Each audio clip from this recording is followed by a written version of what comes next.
Welcome. So good to see you all again. I'll keep this part brief. I'll speak more later. But Deborah and I drew straws of who would do the introduction, and I got the short straw.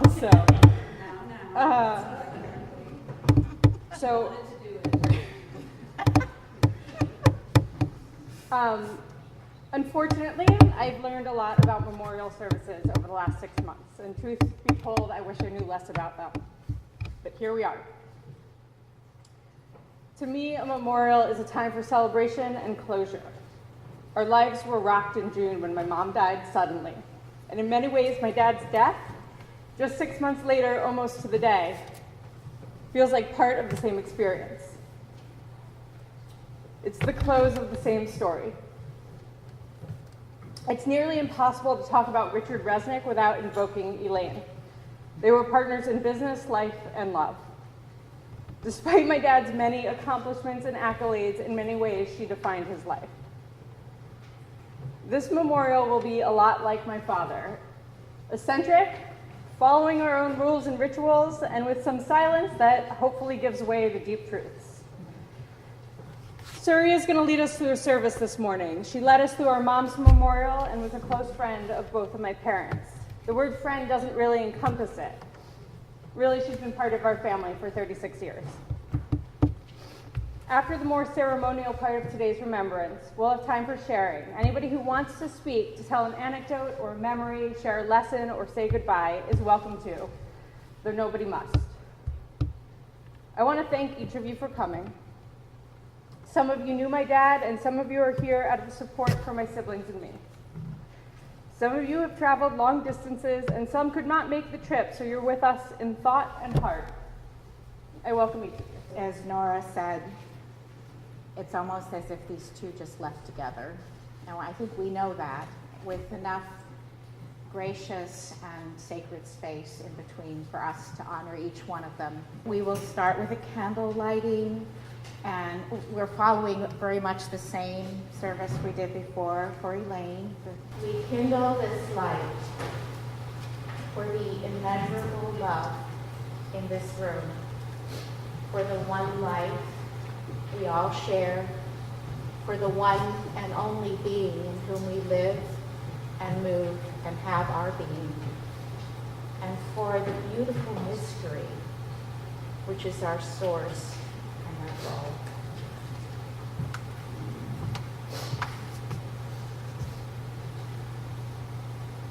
We kindle this light for Richard, to celebrate his life and to symbolize our love and gratitude for his gift. Shema Yisrael Adonai Eloheinu Adonai Echad Baruch Shem Kavod Malkuth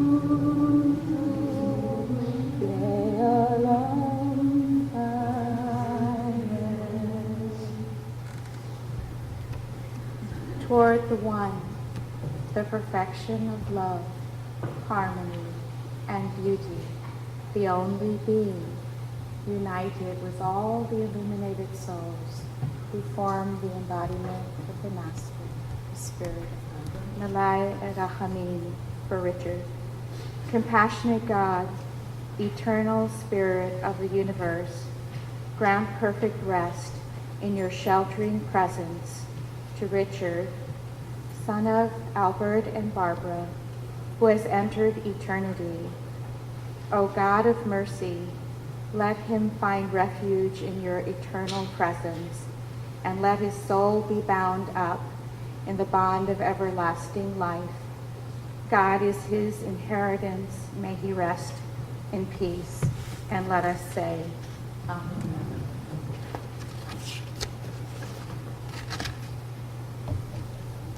Death is a veil behind which is hidden life, which is beyond comprehension of us.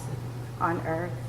If we knew the freedom of that world and how sad hearts are unburdened of their load, if we knew how the wounded are healed and what freedom the soul experiences as it goes further from this earthly life, we would no more mourn those who have passed, but pray for their happiness, for their further journey, and for the peace of their souls.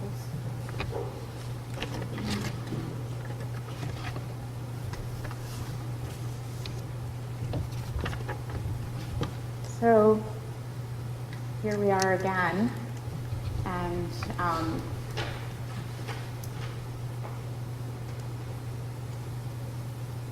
I think that one thing we know about Richard was that he was a seeker of truth. He was a restless soul, and yes, and that he didn't take spiritual reassurances very lightly. So he was a seeker to the last moments of his life with many, many questions, more than answers, as probably all, if we're honest, we all have more questions than answers. And but what we talked about with Richard was how he became the answer to his questions in his latter life. For those of us who knew him closer, his eyes shone with incredible light. They became more and more beautiful. His love and his gratitude for his family and for the people who were helpful to him simply grew. And so I would like to invoke that moment of love as that if maybe we can each think for a moment when we've really felt profoundly moved by love in our lives. We've all had moments like that. And in those moments, the words life and death actually have no meaning. They're the same. And there's a beautiful saying from the Song of Solomon that says, love is as strong as death. And a lovely saying that I love, which is, life lives, death dies. I think if we go to our own experience of those moments when we feel really exalted, we know that that's the answer. So I tried to do a sort of compressed version of my dad's life. But anyway, I just want to thank everyone for coming and for supporting us in our loss and to bear some small witness to the big life of our dad. So while I could easily spend hours on end describing our dad's distinct, unconventional nature, his quirky ways that were unbeholden to rules or social niceties, his passion and laser focus on many very unique, interesting, and soulful pursuits, the central occupation that largely defined and organized our dad's life was his profession as a passionately engaged psychopharmacologic researcher and clinical psychiatrist. For many years, in addition to his private practice, which as an aside, I want to paint a little picture. In the early years, his psychiatric practice was replete with dark, burgundy leather furnishings and pipe smoking. Later, his office was decorated with images of Native Americans, artifacts from his travels in Africa, meditation bowls, and a large Buddhist gong. So that's just to paint the picture.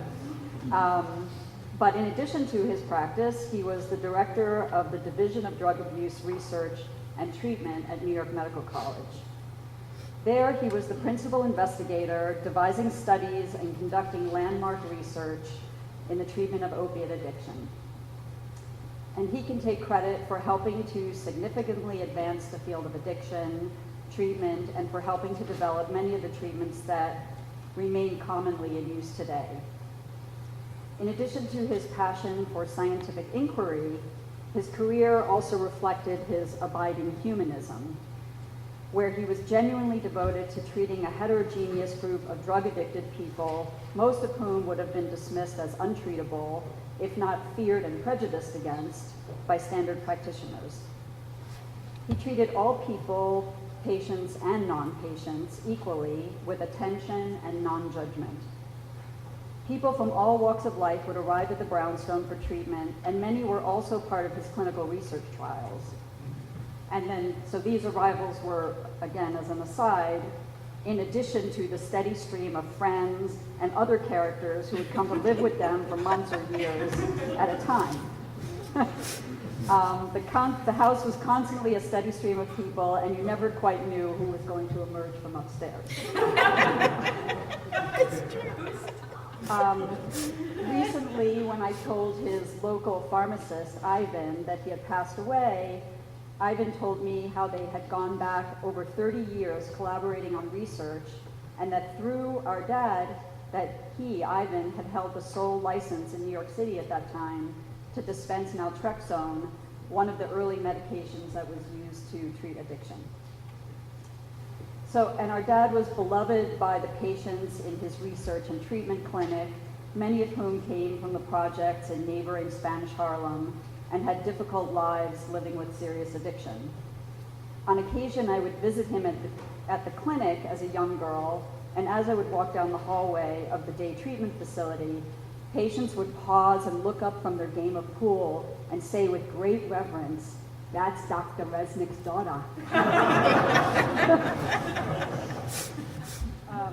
So his wife, Elaine, was a close collaborator, working with him on research and treatment, both in the clinic as well as in their private practices. Together, they would apply for research grants, write papers for publication, treat patients, and travel to meetings to present research findings. Usually, vacations were planned around these trips, which is where much of their adventuring came in. But simultaneously, in one form or another, our dad was also always searching and exploring for the meaning of life. Early on, these were perhaps felt as vague but powerful calls to nature. He loved camping and sailing. He owned a sailboat prior to my birth that he would sail and dock somewhere in an outer borough. Later, he owned a rustic country house on a lake deep in the Adirondack Mountains, which we would drive 5.5 hours to on weekends, listening to soulful music with 2 dogs and 3 cats loaded in the van. We would fry up fish for breakfast that we had caught in the lake and pump water from an outdoor well pump in the winter to flush the toilet since the water had to be turned off, just to name a few of the experiences. Earlier, though, after an adventure-filled trip at the age of 17, hitchhiking cross-country with a friend and $26 in his pocket, which he also wrote about, and that trip was replete with nights spent sleeping in jails for shelter and hopping freight trains. He had always dreamed of returning to that trip on his own, unbridled by anyone but himself. He did eventually go on 2 of these trips, one being a 3-month solo cross-country trip that he also wrote about. It was during this free-roaming, soul-searching travel armed with tapes of Bob Dylan music that our dad, the man of hard science, logic, and concrete facts, and a self-described atheist to that point, began to get in touch with deeper spiritual and moving experiences. After that trip, along with his ongoing research and clinical work, his life pivoted more purposefully toward many soul-searching and spiritual endeavors. He embraced meditation. He and Elaine would go on spiritual retreats, and they joined the Sufi Order of the West. Just one small anecdote to give you a flavor of things. This is just one of many. One of his destinations in his solo camper van trip was to South Dakota to return to a Native American reservation he had visited years earlier. He located and stayed a few nights with a Lakota Sioux spiritual leader and medicine man who invited him to participate in a sweat lodge ceremony. Once he returned to New York City, he built a sweat lodge in the backyard of the brownstone, where in addition to other times spent meditating there, he had a friend and Sufi guide lead him on a 24-hour retreat there. So in short, the man of science and self-described atheist had begun to struggle and search intensively for deeper meaning and to try to understand the intangible and unquantifiable things that had been scratching at his soul for years and which he had experienced so intensely during his solo travel. Despite his respect for rational logic and things that could be quantified and physically held, he permitted himself to conclude that until proven otherwise, that these deep experiences were a profound experience of God. So these spiritual experiences were not always easy as he grappled to figure out what life was all about and to understand its deeper meaning. Some of these experiences at times evoked deep pain and sadness, along with others that brought expansive joy and ecstasy.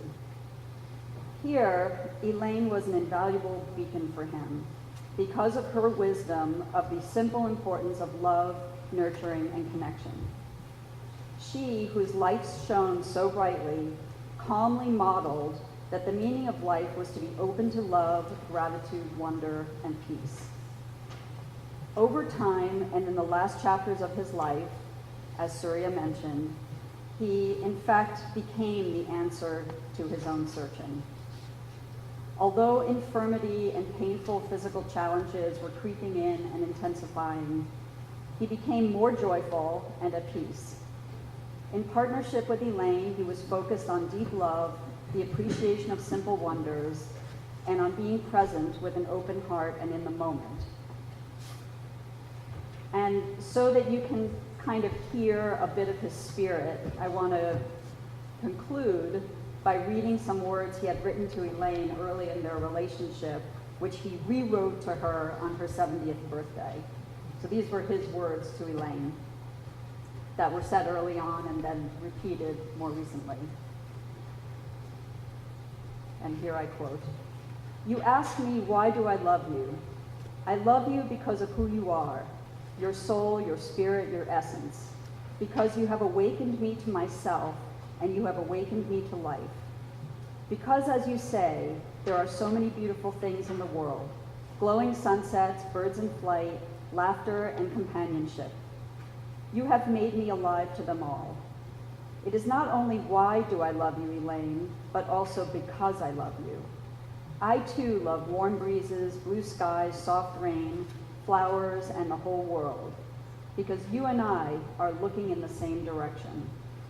Because being with you is the most fun I can have. I love you for the very same reasons that you love me, for the oneness that is you and me together, for the intrinsic rightness of love, because God made it that way, because it's what we both feel and want, because it is." So in closing, I want to say we love you, Dad. May you rest in peace. May we continue to share all the many anecdotes that couldn't be covered here today, and to celebrate who we are and who our children are because of what you and Elaine gave us.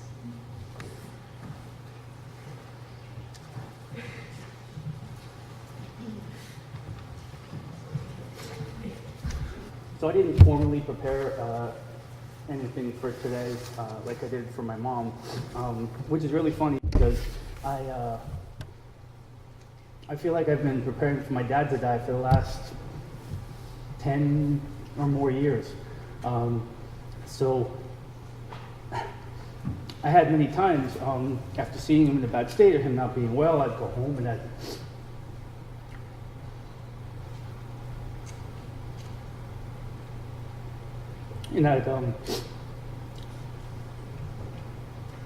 think about it, and so I feel like I was preparing for it in my head for a very long time.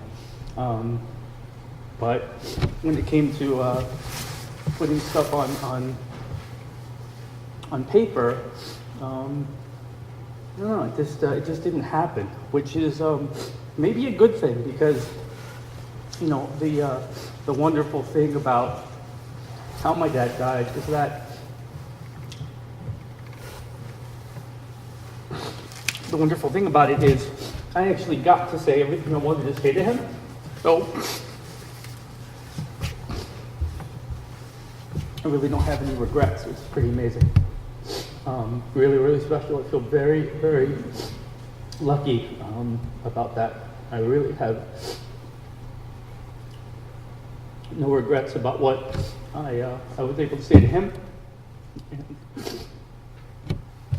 what he was able to hear me say. And that's really lucky. And I was very different than my mom. So I was very special.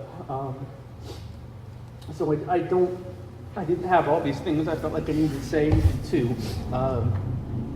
put down formally. So I'm just gonna wing it with you guys. But my dad, Deborah just summed up his life really, really well. And there's so many more stories, and probably so many more that will come to me when we're, outside of the service and when we're just hanging out later on today. But he was around, my whole life. But even though he was around a lot, he wasn't really there all the time. So he was there in person. My parents lived together. They didn't get divorced. We lived in the same house, but he wasn't always there. Which is how I grew up, and it was actually okay. But the amazing thing was, because of that, I think the times that we did spend together, those times where he would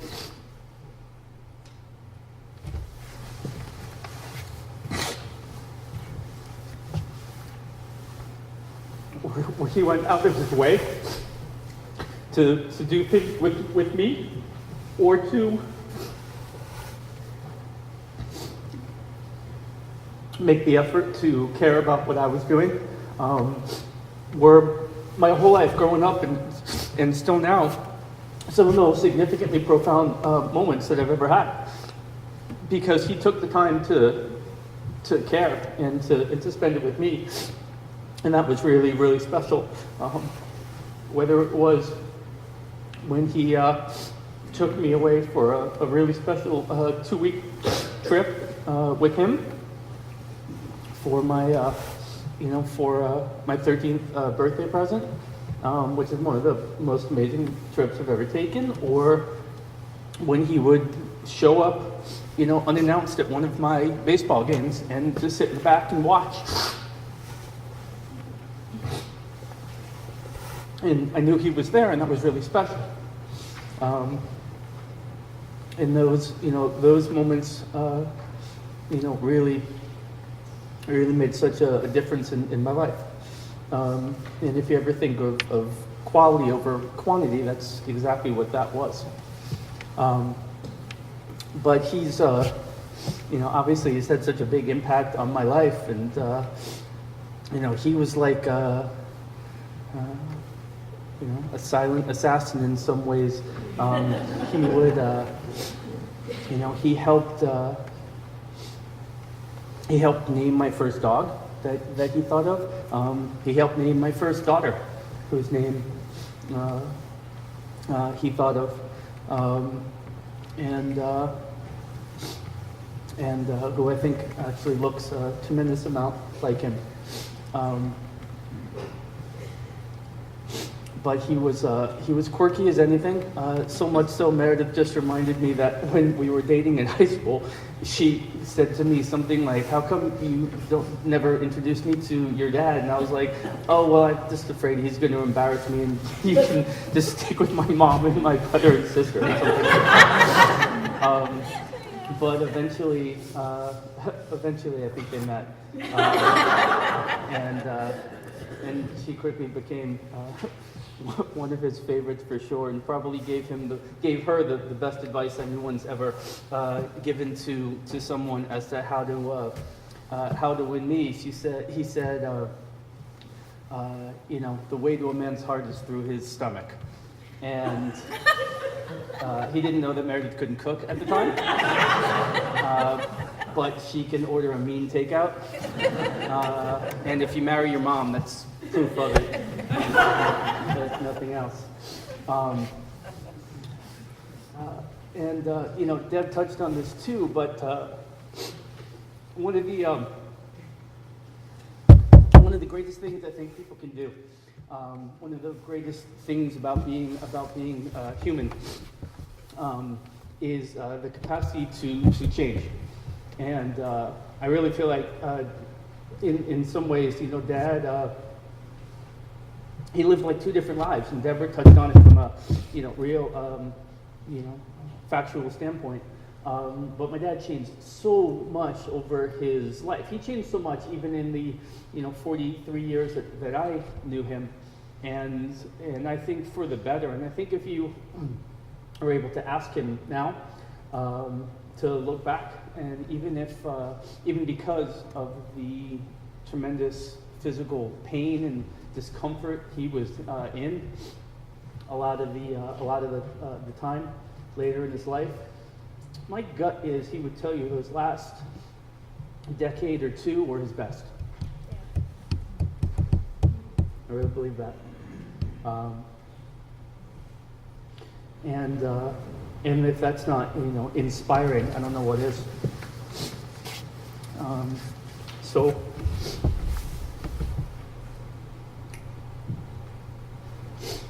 I will.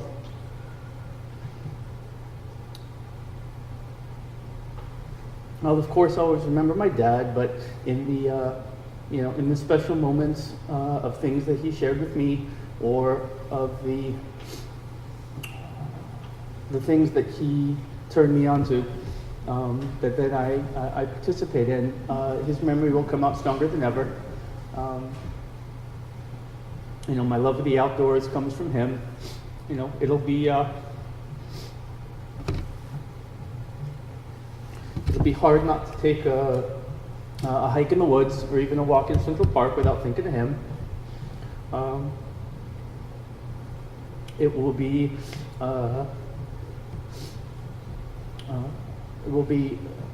impossible not to think of him. If I rent an RV and go camping, that'll be all Dad. My dad, when he was in his 60s, learned how to scuba dive just so we could go on trips together, which is pretty cool. Pretty cool for somebody of that age to do that. So it'll be hard for me not to do that and think of that. If you're ever in the room and the fluorescent lights are buzzing, you feel the need to turn it off. That'll come from my dad as well. Dad?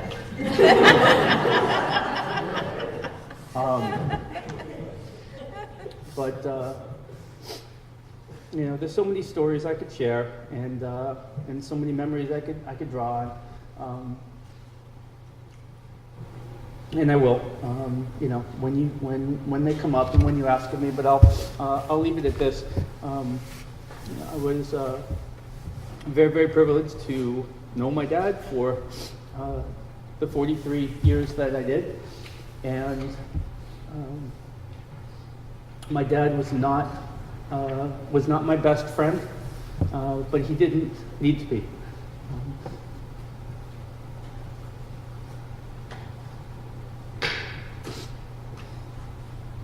He was my dad, and that was good enough for me.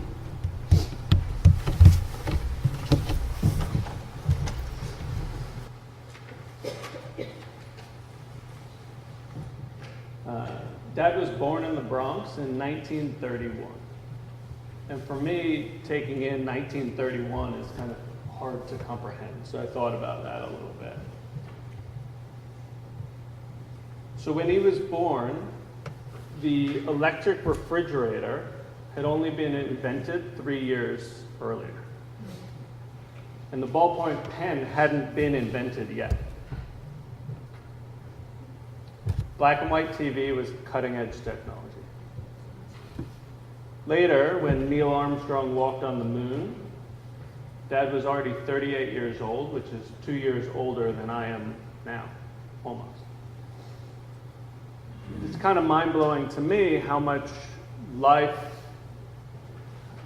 the world, and things changed over the course of his 87, almost 88 years on the earth. And a lot of life was lived. And as I sort of reflect on that, I think time is a very funny thing. And I think we all have this experience with our parents where it's easy to forget that they lived a whole life before we were ever around, before we arrived here. And Dad certainly did, and we've heard a lot about that. Dad was 51 when I was born, and just a few generations before that, that was a full life.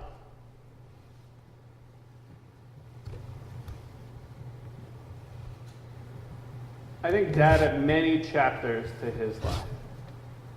Some of them I was there for, some of them you guys were there for, some of them I hope to learn about and I don't know about, and some of them I'll never know about and some of us will never know about.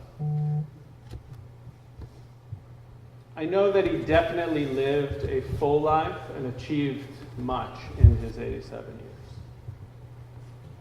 years. So for me, who is or who was he? I actually imagine that if I asked all of you here and people who knew him, they might actually paint a slightly different picture of who he was. Was he Dickie, Dick, Richard Resnick, Richard B. Resnick, Richard Boyce Resnick, Dr. Resnick, Dr. Richard Resnick? I think that I think there's many sides to him, and in a lot of ways he's sort of an enigmatic character, not in a bad way, but because he's kind of a mysterious guy, and I think he explored and he really looked at a lot of different things. So when I kind of conjure, archetypally, who is he? I think he's a little bit part Henry David Thoreau, part Jack Kerouac, part hard-nosed skeptic, and partly open-hearted man of faith. And I love these contradictions. It's like you take a little bit of Carl Sagan mixed with Albert Einstein, Sigmund Freud, throw in a little Andy Weil, some Deepak Chopra, a little bit of Anthony Bourdain's spirit, and a dash of Snoop Dogg's love for the sticky icky. There are two traits that stand out particularly to me. And Deb, you touched on this great. He was a seeker, and he was really a pioneer. Like Thoreau, he was really a quiet guy who loved the outdoors and believed in self-reliance. These are two wonderful traits that I think he passed on to all of his siblings. Children, thank you. Got my siblings.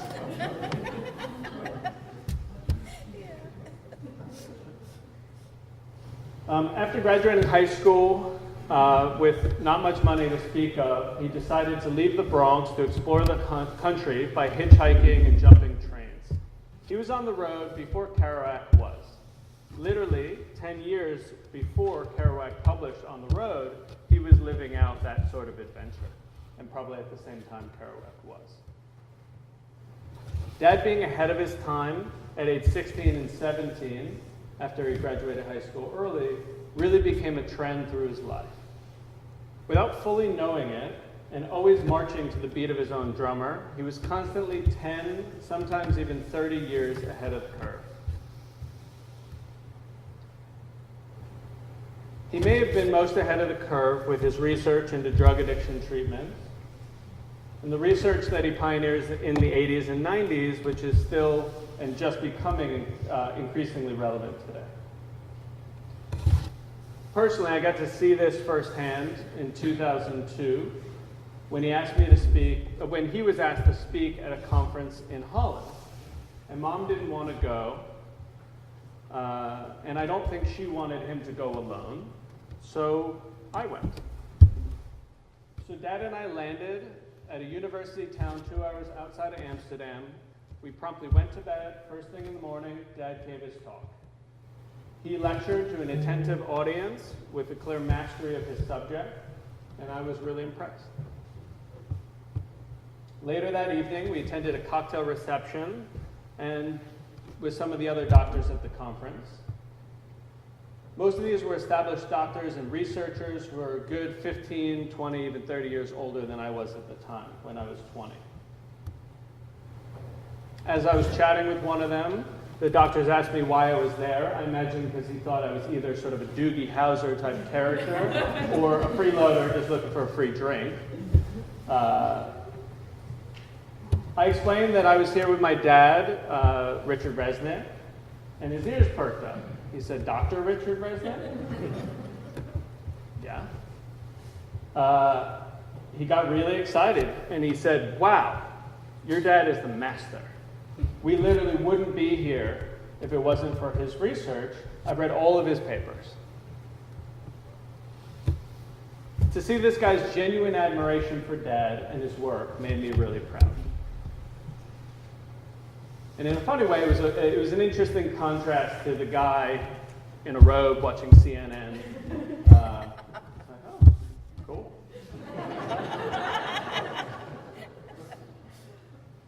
But it did make me really proud.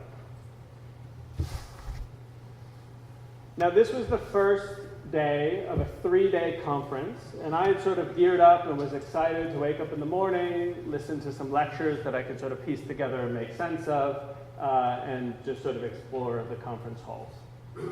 However, Dad, in perfect character, had no interest whatsoever in listening to anybody else's ideas or lectures or spending even one additional moment there. We promptly, in his fashion, jumped on a train, this time buying a ticket, to go to Amsterdam. So we were on the train for 2 hours. We got off and we spent the rest of the trip exploring Amsterdam together. And we did explore Amsterdam together. We went to the Anne Frank house, we looked at a lot of street art, and of course we explored various coffee shops.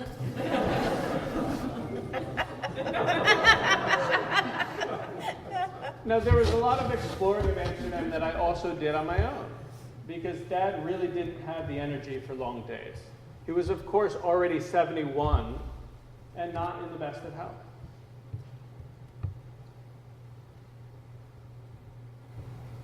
Dad's age and health have always been a factor in my life, and I think in all of my siblings' lives. He was often closer in age to my friends' grandparents than to their parents. And although, there is a part of me that would have liked to know a younger, more energetic version of him, I don't really lament this at all. I've been just far too fortunate in my life, and I've gotten too many wonderful things from him and in the circumstances I find myself in. A deep love of nature, a kind heart, self-reliance, an independent spirit, a healthy skepticism and desire to both understand and explore ideas. All of these I got from him. I also got his blue eyes, good looks, and awful handwriting. Thanks, Dad. Now, there's a lot I could say about him, and honestly, a lot that I still want to explore and understand better.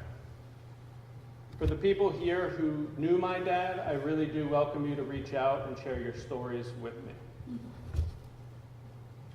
For now, I'm incredibly proud of him and all he was able to achieve in his life. Thank you, Dad. I love you. And thank you, everybody who's been there over these last 10 years to help to care for him in the months and the weeks and the days as he declined in health. Don't know if Myra and Curtis are here. I know Roz is here.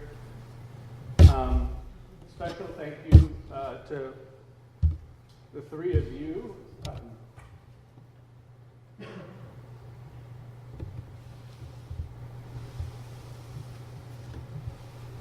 I think you guys really brought a lot of light into his life. and certainly a lot of comfort and safety into mine and I think my siblings' lives. Curtis in particular, he really considered you to be a friend.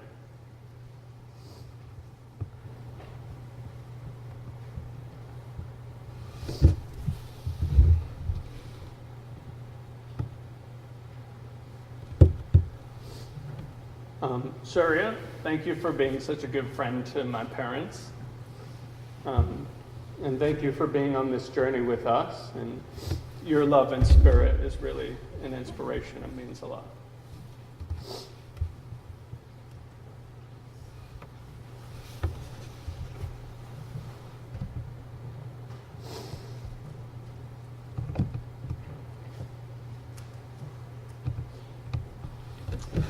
You know, these last few months, more than that, 6 months or so, have been really difficult in a lot of ways.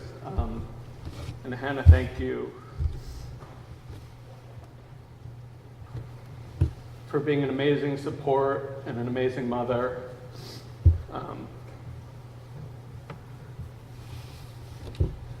You know, in difficult times that can sort of draw you apart or bring you together, and it's really brought us together, and I think a lot of people here, and there's not much more you can ask for. Life is going to have its ups and downs and challenges, and you can just lean into it. I love you.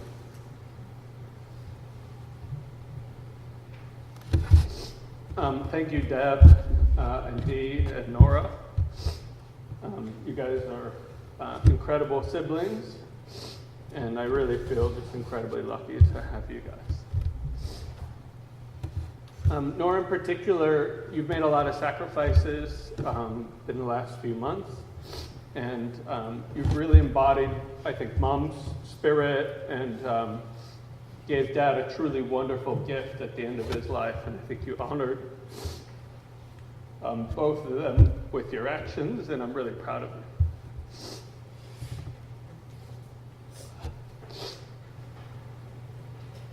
And Nora and Deb, I think it's just absolutely amazing and wonderful that you were there with Dad in the final moments of his life. And I don't know that for a life well lived, that there is any better way that you could end that than holding the hands of your two daughters. He's incredibly fortunate for that, and so am I. So, thank you all, and I hope to not see you back here in 6 months. I've been struggling to start with where to start about writing about my dad. Truthfully, similar to what Damien said, prior to his death, I thought a eulogy would be really clear. I'd be able to encapsulate his life and our relationship into a witty and thoughtful meditation culminating in a profound life insight. But in the wake of his death, I am daunted, and few things feel clear. I wrote this last night, and I'm hoping by this point in the service some key themes have been mentioned by my siblings, but just in case, before I get to my stories of my dad, let me get these Richard Resnick modalities out of the way. He was a kid from the Bronx who almost became a farmer. Truly, he went to a year of agricultural school. He loved folk music, especially Bob Dylan. He was born in a time before homes had televisions. 60 Minutes was his favorite show, so much so that as a kid I thought Andy Rooney might be a cousin. He was odd, and he had eyes that sparkled. To articulate our relationship or his essence with mere words seems an impossible task. Ours was a special connection. My dad was not one to be put in a box. He was complicated. He was a seeker and a wanderer, stubborn, questioning, and particular. He had rough edges on a gentle soul. He was an intellectual and an unassuming empath. He was stoic and absent-minded and full of love. He had a goofy side not many people got to see. He would indulge my odd sense of humor. As a kid, I would poke his belly with my finger, and he'd oblige with a hoo-hoo, because I thought it was funny if he sounded like the Pillsbury Doughboy. And so he would for me. I have a video from just a few months ago of his donning a long blonde wig like an odd academic Axl Rose. If he didn't see a reason for something, then it was completely arbitrary and therefore ridiculous. As a child, if in passing I made the mistake of saying how I preferred, say, bottled water over tap water, the next thing I knew, I'd be doing a blind taste test. Tap water and several types of bottled water. The scientific method or bust. One time when he was in medical school, a professor described what happens during anaphylactic shock. Following the explanation, the professor was going to demonstrate on a rodent. My dad was appalled. He said he believed what the professor said, and that demonstrating on a defenseless animal was both redundant and cruel. He ultimately walked out of the class in protest. And this was the early 1950s, before animal rights or protests were in the cultural consciousness. Dad was ahead of his time. Social norms and conventionality eluded him, baffled him even. They weren't ignored so much as not even considered. My dad was comfortable in silence, in part because he didn't know always where to start the conversation, or that there was a desire for conversation at all. And that's part of the crux of our relationship. I would say, "Hi, Dad, how are you?" And he would answer and then be silent. So I would say, "Now, Dad, you ask me how I am." And he would. And we'd talk. He didn't always know to ask, but he was always interested in knowing the answer. As he grew older and infirm, something in my dad shifted. To mix imagery, bear with me, he shed his shell and turned into a butterfly. He could have been angry and bitter about the cruelties of aging and ravages of illness, but instead he grew softer, calmer, and more open. And that is the dad I remember most, the dad of the last 10 years or so. In recent years especially, he gushed over my mom, the love of his life. He wrote her love letters. A few months before she died, after 43 years of marriage, he, for the first time, bought her a wedding ring. The morning my mom died, I rushed to 94th Street, eventually moving in and becoming his primary caretaker. The ultimate role reversal, a daddy's girl caring for her dad. Taking care of him at the end of his life was such an incredible gift. I am eternally grateful to have had that time with him. My dad and I spoke our own language. I understood him in a way that's simply impossible to articulate. We enjoyed each other's company over the last several months. We'd have long talks about his past. We've both gone on cross-country trips and we both traveled the world. About death. He was afraid of not knowing what happens, but he was hopeful and meant seeing Mom again. And about the meaning of life. Simply kindness. I didn't care for him alone. I had help from my brothers and my sister, who were the only other people on the planet who really truly understand the beauties and oddities of our childhoods.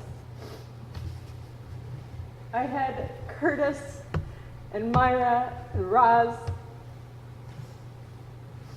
whose tenderness and strength and support proved to me that angels walk among us. I had the support of in-home hospice, a particular shout out to Nurse Andrea, who embraced our quirkiness and Deb's and my relentless text messages with humor and warmth. Not a day has gone by that I don't recognize how lucky I am to face a difficult situation with a network of support, both emotional and physical. Most people don't have that. Honestly, there's so much more I want to share about my dad. I want to expound upon lessons he taught me both directly and indirectly about love, family, life, and death. I want to keep talking to remember him, learn from him, to help you know him as I did. But also because a piece of me feels like if I keep going, then the finality and reality of both my parents' death cannot be realized. I will have a future they don't get to know. I will seek advice, and they will not be here to answer. I will feel love and sorrow, and I will need to imagine the guidance they would offer. It is real, and it is sad. My dad had an incredible will to live. He fought until his very last breath, my sister and I by his side. I reflect, similarly to Jesse, on how much society has changed over the 87 years of his life, and I marvel at the consistency, beauty, and compassion of his character. What an incredible life lived by an incredible man. Thanks.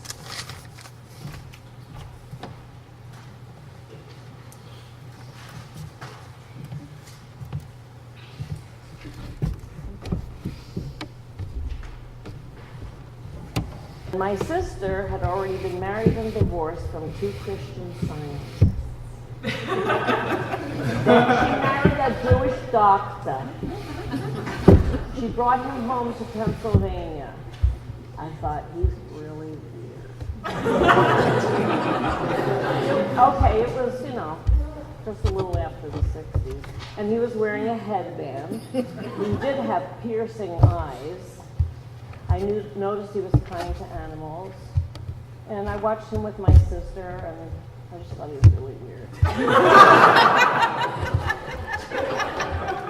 Yes, and every time over anyway, he was like Elaine in generosity and that love that,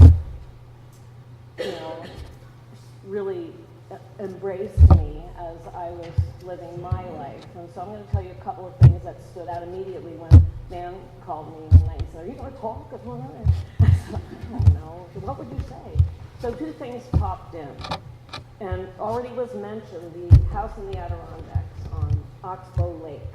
5.5-hour trip it was. Yes. So I was there once with Elaine and Richard, maybe some other people, Sergi with dog. And I was working in Vermont at the time. I think I came over from Vermont to the house in New York State. And I had a great job, but they were paying me $8,500 a year, and I bothered to get a master's degree. I thought, I've got to get out of Vermont. I almost bought a house there, and then I didn't. And so Richard, imagine this.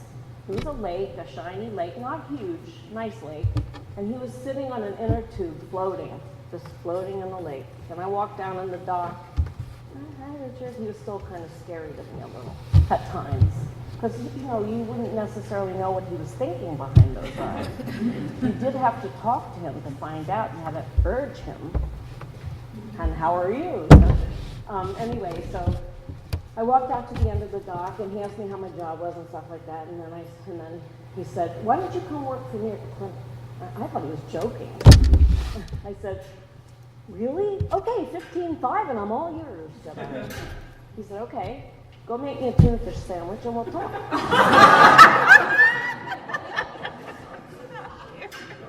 made him the sandwich. My sister was somewhere in the house, and I sat on the dock and we talked. And then next thing I knew, I moved to New York. And he gave me a place to live.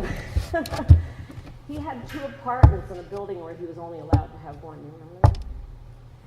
he had a girlfriend at some point that dressed up in a wig and went before the board and pretended she was somebody not related to him. And he got the apartment right across the hall where I lived, and then Nan lived there for a time with me. And that was one thing that stood out, you know. He gave me a job, he gave me a home. And then another thing that stood out, so this was many years ago, because I met Michael, my husband, in 1979. Pretty quickly fell in love. I did anyway, honey. I hope you did too. So, and then Richard, I remember he wasn't infirm then. He had back problems, but he was lying on the bed, and I came in to see him, and I started telling him, I met this really nice man. And so he said, tell me about it. So I started saying what looked good on paper, I guess. Oh, well, he teaches at Fordham Law School, and he went to Harvard, and Richard's going, he just did that for like 30 seconds. I said, what? Then I realized he wanted me to dig deeper and tell him about character traits of this person that I was falling in love with. And then there would be times I went to 94th Street and I'd be there overnight, and Richard would come down the stairs and I'd be leaving and he'd go, oh, Marcia, when did you get here?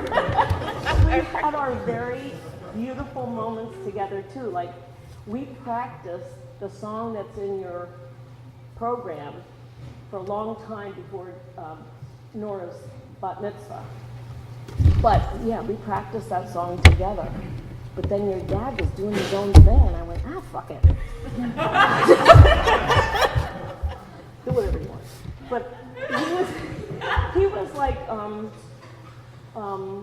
very enigmatic. He's all the things all the kids said, and he was important to me because he was always searching. And then eventually he'd find us, you know. And I really loved him very much and all his quirkiness, and I really loved the kids and their spices and their kids. And I'm sorry that he's gone. I have a big void in my life right now with Elaine and Richard gone, and like, I'm up! Okay. I have two memories.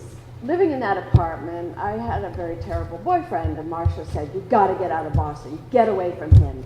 Took my car with me in it, took me to New York, dumped me on the street, drove back to Boston, and left me in front of Elaine and Richards. And I was like, okay, now what? And then eventually she came down, but I was living in that other apartment, and years later, I mean, I could never tell if Richard really was okay with all the people coming, going, but he never said anything, so I guess it was okay. And then recently I worked in New York, and I thought instead of renting a place, I'm going to redo one of the rooms in their house. So I had it painted, ripped up the carpet, put down new carpet, bought new furniture, and I thought that's going to be my little hideaway there. And nobody ever minded that I was coming up, leaving at 4 o'clock in the morning, and I remember after that I met Paul, and I said, he had a dog, and I said, I don't want to live in your apartment, and I don't think we should live in my apartment. Let's find an apartment together. And he said, it has to have a fireplace or a terrace. I was a location hunter. Don't give me that challenge. So I found an apartment with a fireplace and a terrace, and it ended up being back-to-back to Elaine and Richards. It was not on purpose. And we realized we could make chocolate chip cookies and put them in big aluminum balls and throw them into their backyard where the kids would catch the aluminum balls and have the cookies. One night we're sound asleep and I hear the loudest gong. It's like 3 o'clock in the morning and the entire neighborhood is vibrating. I say, Paul, that's Richard. We gotta shut him up. And so I call the house. I go, Elaine, Richard's upstairs hitting that gong in the morning. And again, that gong, boing. Literally, the entire Brownstone Street shook. And there were lots of interesting people that came and went from their house. And again, I never knew if it was okay with him, but it wasn't not okay with him. So they continued to stream in and stream out. And I had been encouraging Elaine to go away for a couple days because I said, caretaking is really hard. Go to Marcia's, go up to our house, go to Canyon Ranch, Kripalu, something. When Jesse called and said, Mom's gone, I said, oh good, where did she finally go? And he said, she passed. I was like, what? And I didn't really take it in until Richard died. Because then it's an era. And now, that's it.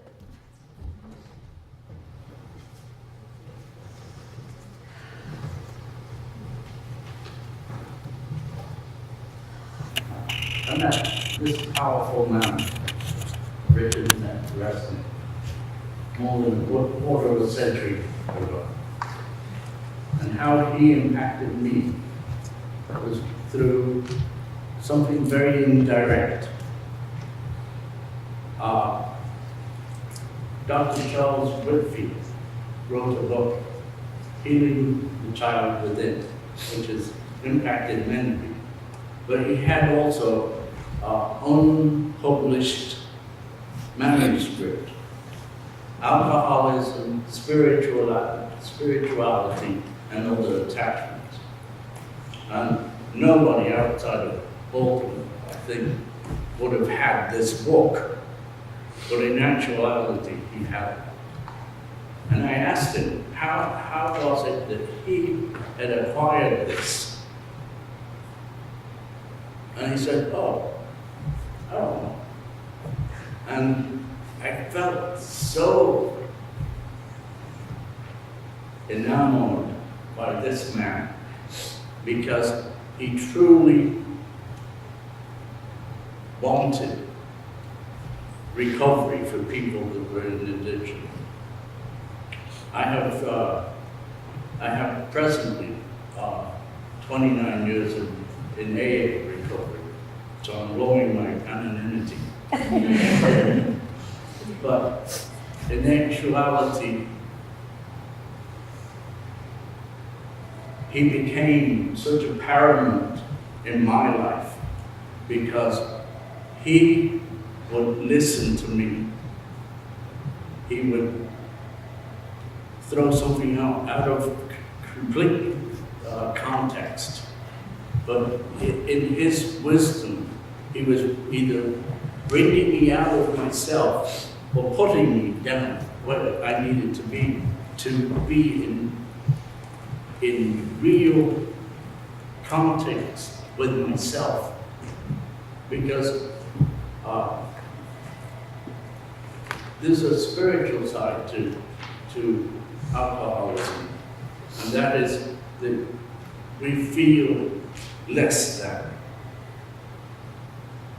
And because of our experiences,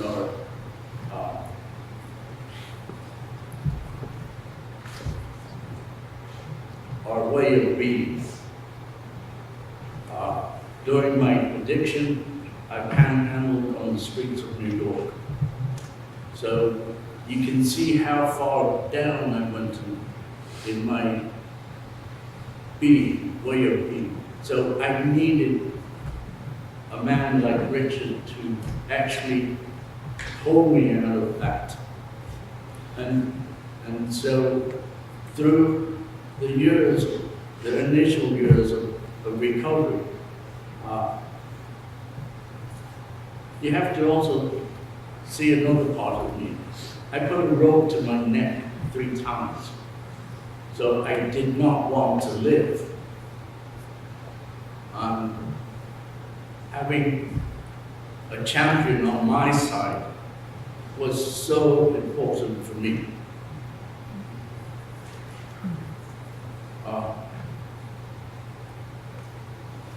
The Resnick home and family have always opened their hearts and their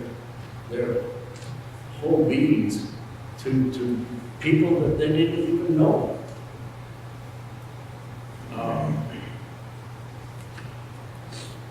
And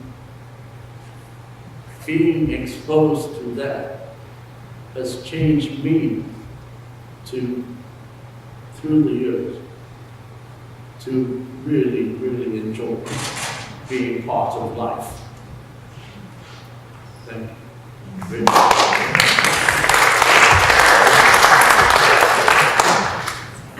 That was really brave. I don't know how many years I've known Bob for, but I didn't do that. I didn't know that either. So That was amazing. Thank you. And just to feed off of that, my dad would never, he never bragged. Accolades, achievements, gain, any of that stuff. Zero interest. He didn't care. It wasn't important to him. He didn't pursue anything with any of those things. But I remember, and I learned this a long time ago from a patient I probably knew way too much about. And I don't even remember where I ran into this person. But the person came to maybe a funeral, maybe it was my grandfather's funeral, somebody like that.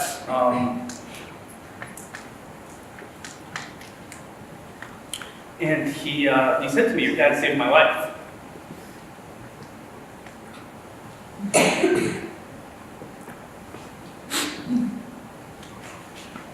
And that's a big deal.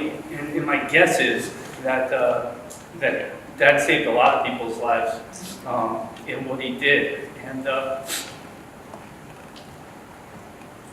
literally, like, not even like he helped them, but like literally he saved their life. Without him and what he did, they would not be here, or have not had the experiences they had from that point forward. And that's pretty significant. So, because my dad would never brag about himself, I thought it was my job to do that a little bit, because he was pretty damn good to do at what he did, and it was for nothing but being interested in it and wanting to help people, and that should be recognized. So I wanted to make sure everybody knew that.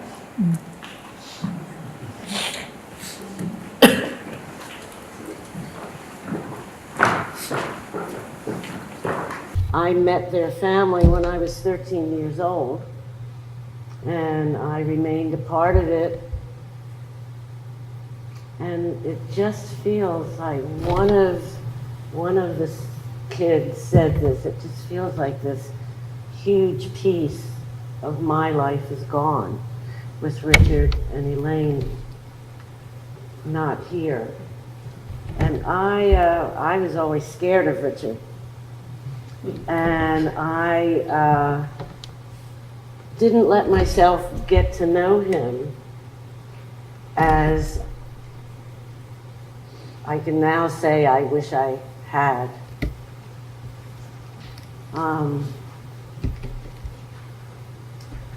But the power he had, the stone he was, the foundation he was, it was Richard and then Elaine and then us. And the story Bob just shared, I didn't know that. I can't believe it. And it's just such an honor to be here today and to be related to all of you. And we're related in power and sadness. And it's especially meaningful to me what Bob shared. Today is actually his 29th anniversary of sobriety. And when I met Bob, I think he was in his second year. It feels like I'm home, but it's different. Hi, I'm Meredith, Damien's wife, Richard's daughter-in-law. I wasn't sure if I was going to say anything, but when everyone was speaking, some things were coming to mind. Damien mentioned that we were talking about the first time I met his dad, which was sort of not long after, but somewhat long after I met Nora, Jesse, and Elaine. So the first time he took me to meet his family, I met Nora, and Jesse was there, Nan was there, and Elaine was there, and Elaine was Elaine, so she hugged me, and I felt like, she was like a lot like my own mom, and warm and wonderful. And I think Jesse was doing something like athletic in the bedroom, and also like those bunk beds you used to have, and your mom was like, stop. And Nora, it was the first time I met Nora, and she was 6, maybe? And she had eaten too many Snickers bars, and she was throwing, what was it? Milky Ways. And she was throwing up. And I had never met her before, and she was like the most adorable little 6-year-old besides mine. So adorable 6-year-old. And she's in the bathroom puking, and she's like, I just want Meredith. And I was like, what? So I was like holding her hair back. That was the first time I met her, so.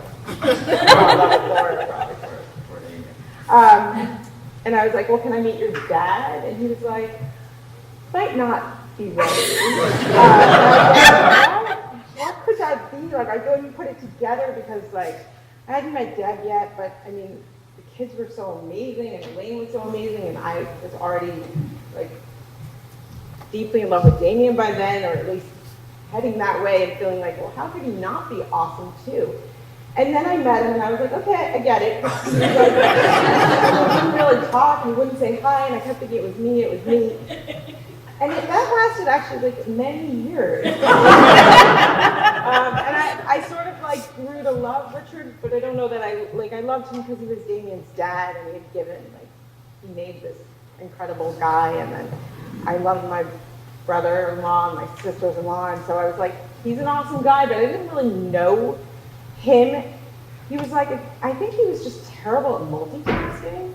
So when he was working, he was like a worker, right? Yeah. And so for all those years, he was just so deeply invested in his work, and I didn't really get to know him. And then, neither did we. Right. Well, I mean, you guys knew how to like draw it out of him, and he wasn't my dad, so I didn't know that was a whole like skill set. So like if I asked him how he was, I didn't know I was supposed to ask him to ask me, right? And then he retired, and like something completely shifted in him in this amazing way that I really got to know him, and I truly love him for who he was, not just for giving me Damien. And he was just like this gentle, amazing soul, and his eyes were really like truly piercing, but because I think that made sense for him. He was just like this really loving, wonderful guy. And I think it's amazing that it's a good lesson, I think. I mean, I think we do have to multitask, but he really was, when he was there, he was like all there for you, and like really listen or answer, especially in the last like 10 or 15 years. I found that really amazing, beautiful. And he gave, I think, all the kids, there I know, obviously more with Damien, I know the inner thinking behind some of the decisions he makes with our own kids, and they're the best of what his dad gave him, like taking our kids away on their 13th birthday, each of them alone. It's such a special thing that Richard gave to you, that you give to them. So we thank Richard for that also. I guess the only another thing that I thought about, there's so many funny stories, but I feel really honored to have spent so much time with him in the last 5 or so years, when life calmed down a little and I could just spend time with him and hold his hand and sit with him. And I love that he was good with silence. Damien would probably complain about I like to be alone. And Richard kind of was a good guy to be alone with, right? He like didn't make you talk, but if you wanted to talk, he was there, and I really loved that about him.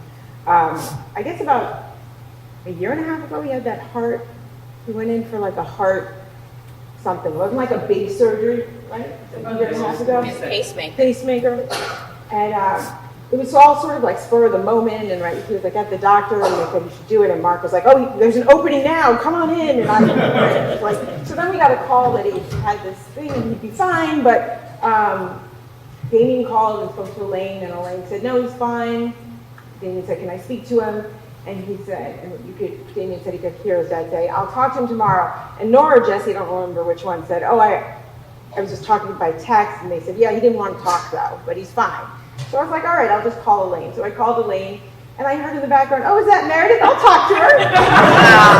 But since then, I've maintained that I'm his favorite, clearly. And there were times when I'd be holding his hand, especially in the last 6 months, and he would just look and he'd say, I'd say, I love you, Richard. He'd say, I love you too. And I think for a second, you know, he probably thinks I'm Nora or Deb, but I'll take it. Right, he didn't know which was which. But I do think he really did love all of you, all of us, and deeply. And he did, when we could not think of a name for Sky, he said out of nowhere, how about Sky? And Damien and I were like, I don't know, it's a little like earthy for me. And then like we couldn't think of anything, and it just really grew on us. And then the craziest part about the whole thing is she just looks like Richard. He named her. And actually, at her 13th birthday, which was just a month before he died, he was home. Nora was there, and we came over to hang out. And he was like kind of up and down. Sometimes he was really aware, and sometimes. And I said, Richard, it's Sky's 13th birthday. And he looked right at her and he said, you're lucky that 13 years ago I came up with such a great name. So we miss him already a lot. And we love you, Richard. I was sitting here and I was thinking, no, I don't think I'm really have much to say. And then I looked around and I thought, I just may be the person who knew Richard the longest. And I thought, wow, how's that possible? Because I'm just a kid. And then I realized, no, I looked around and I thought, no, I don't think there's any of Richard's friends from his childhood. So I thought, yeah, I do know him the longest, so like 60 years. And so my experience of Richard is rooted in his childhood, because my mother used to tell us stories about, my mother was, my name's Mark Sklar, and my mother was Richard's first cousin. And there were a lot of cousins. It was a big family, you know, coming from the Ukraine, Richard's parents, and all the brothers and sisters, maybe 10, I don't know how many, but a lot. And Richard was sort of the baby of the group of cousins. Well, Richard's sister was the real baby, Judy, but Richard was younger. So there were a lot of stories about Richard, you know, sort of tagging along like a little boy. So, and Richard was, frankly, you know, as I was a little boy, kind of a weird guy. So he didn't come into a room and say, "How are you?" or give you big hugs or anything. He kind of just sit to himself, and we kind of knew that was Richard. And he was also capable of laser-focused attention. So a lot of the time he was kind of seemed to be in his own world. But then when he got that you were interested in something or you shared some kind of interest. So Richard was this guy who, even though he was really too old to be a child of the 60s, he was, right? So when my mother thought, oh, Richard's into all this weird spiritual shit, you know, around that time, for some of our generation, that was really not that surprising. So, so for me, Richard was a person who I could connect with on things that, frankly, the rest of his generation were not necessarily all that interested in. So the thing I want to just leave you with in terms of my feelings about Richard is actually relates to death. And Richard was one of the last people to see my mother when she died. And there was a diminishing group of cousins. Most of them were gone. And it was clear that my mother was dying, and she was at home, dying at home, very, very peacefully. So I called Richard and Elaine and said, you know, if you want to see my mother, you've got to come now. And it was a Friday night, and he was extraordinarily grateful that I called him and he came that evening. And so typical of Richard, my mother was lying in bed. She was quite alert, but very weak. And he just walked into her bedroom and said, "Rosalie, I've come to say goodbye."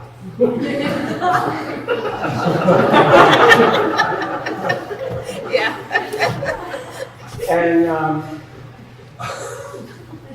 And you know, I think for many, many people, that would have been a rather confronting, maybe even cruel thing to say to someone who's dying. But for my mother, and I'm quite sure Richard knew this about my mother, for my mother, that was absolutely the right thing to say.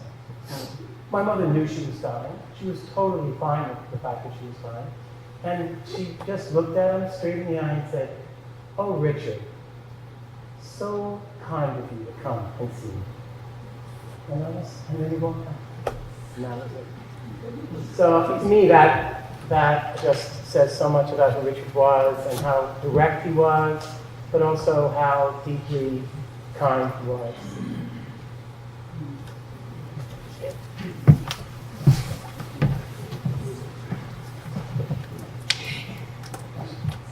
Thank you, everybody.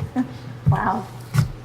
I think everything that wanted to be said has been said. It's just so beautiful how these things come together. It was just like, I have to say that when I thought about Richard's service, I thought I wanted a cello player and to come to the service. I wanted a cello. And so I got in touch with my old friends here, Sharifa and Moinudin, and I asked them, I had heard that Richard was very moved by this particular cellist, and they had said, sort of touched his heart, so I thought it would be appropriate. But the person was out of town, and so then Richard walked in last night with a cousin Richard. Sorry. Yes, Richard walked in. That's quite true. So cousin Richard walked in last night with a childhood friend from Winnipeg, Sander, who's our cellist today, who just happened to play cello. We said, "Oh, you play cello?" And he said, "Yes." And he said, "Well, do you want to play for this service today?" And he said, "Yes." And so it just shows you there was just something so synchronistic and so very beautiful. So I wanted to share that. I was one of the people who lived with Elaine and Richard for a period of time, and I wanted to, and I lived with Richard with my daughter Una, who came with me, but my son, Sir, lived with his dad during that period. I'm separated, divorced, and so, but he would come to visit, and I knew that Richard really impacted him, but I just want to read this little tiny bit of something he said about Richard, which I think you'll all recognize. He loved him. And I think it says, "I loved your father, Richard, as so many did. I remember now with one of the rare moments of nostalgia that touched me how he could be so oblivious to my existence in one moment, entering the room I was in and turning off the light or the TV, no awareness that I was 2 feet from him. And the next moment, he pierced me with that gaze that comprehended all of my being in a single glance, and I would be equally impressed and changed by his simple interest." I thought that was so beautiful and so touching. Yeah. So that happened to me. We lived there for some years, and I remember one time I forgot my keys, and I rang the bell, and the downstairs bell, and Richard comes to the door, and he looks at me totally blank, like he has never met me before, and he says, "What are you doing here?" I'm going, I live here. And he says, "Oh." That's it, and opens the door for me. It never changed. Oh, Richard. So the other thing that I will say is that I met Richard before Elaine. I led him on a retreat. He came for spiritual guidance. And I have never realized until now what deep friends Richard and I were too. Because most of the time it was Elaine and I yakking, and you know, he'd say a word every once in 2 weeks or something. But since I told Nora this, I have a real disconnect because I was here. For those of you who weren't here, I helped to facilitate the service for Elaine, and I was here for a week afterwards, so I had some real time to spend with Richard, which was precious to me. And then I went home. I completely feel like I had come back and spent more time with Richard, because from that time until he died, he was a constant presence with me. And mostly, as I mentioned, his absolutely increasingly luminous, loving glance. And as his children have so beautifully articulated, his changes over time, I want to again say or express my deep appreciation for his restless seeking of truth. Richard didn't like any kind of spiritual kind of little simple reassurances. He was both of those things. He was like a scientist, and he was a man who was seeking. And what a thing to watch him become the very thing that he was seeking. It was really, I just love him. And I know that every one of you here holds him deeply in heart.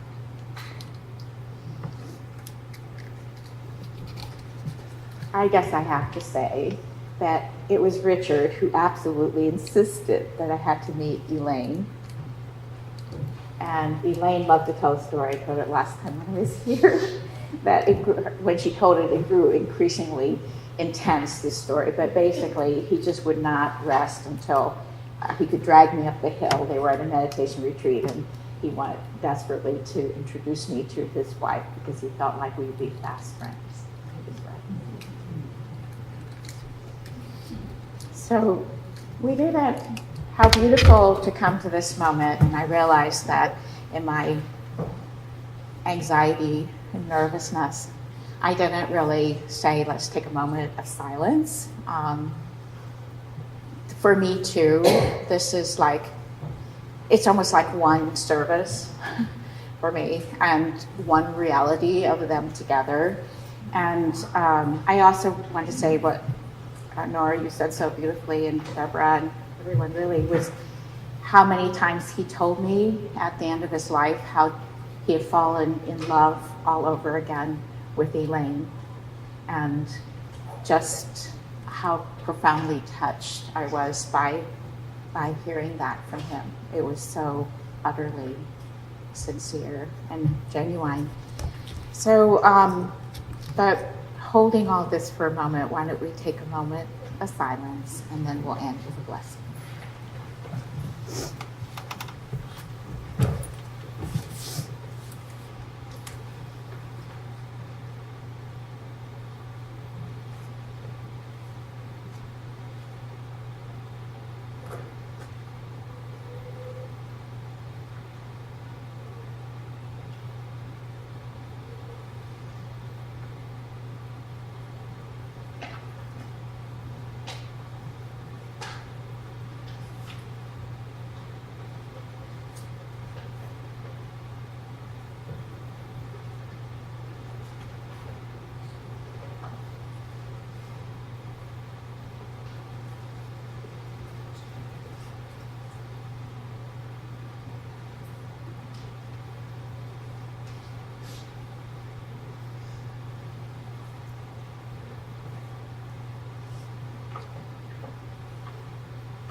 I'm going to sing this blessing and just bear with my broken voice.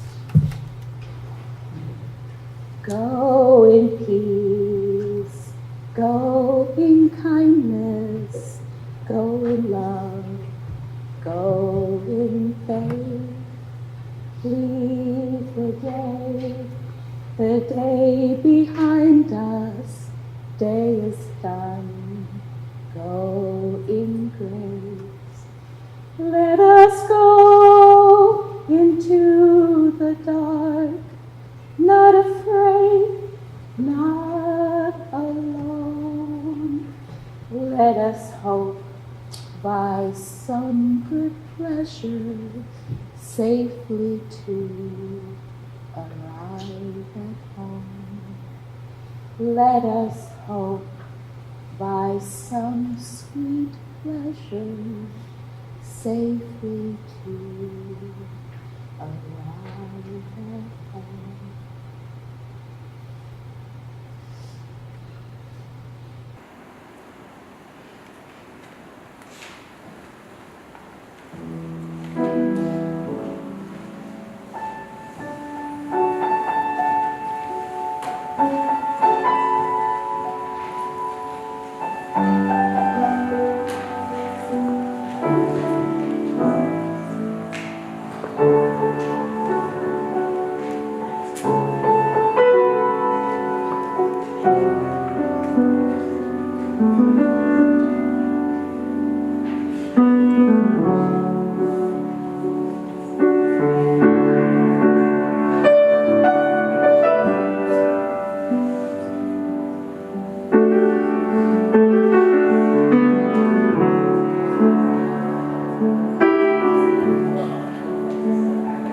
Welcome back to my place, and if you don't know where I live, just follow the crowd. It's just like